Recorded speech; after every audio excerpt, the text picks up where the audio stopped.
Hey guys, and welcome back to this channel. In this video I'll be showing you guys how you can basically find which hairstyle suits you in FaceApp before you get a haircut. I think it's a really good idea to see. For instance, you want a fringe and you just want to see what you look like with it. So I'm just going to select gallery here, and I am going to select the image here.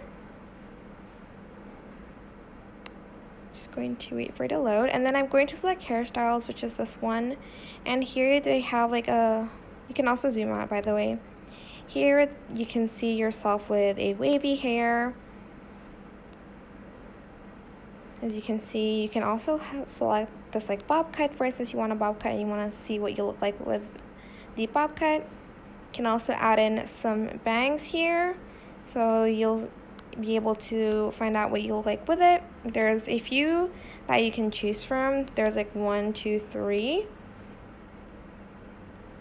There's also this side swept one here. There's this straight bangs one, and there's one where it's like a full-on haircut.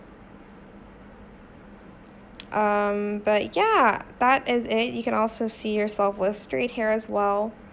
It's not a big difference, but once you're done, you're just going to press apply and press save. And that's it. I hope this tutorial was helpful for you guys. Don't forget to like, comment, share. Also subscribe to this channel if you haven't done that already. If you have any more questions, just leave it in the comment section down below. I will try my best to answer them all for you guys. And if you found this video helpful, please click the thanks button above the description box down below. Thank you so much for watching. Bye!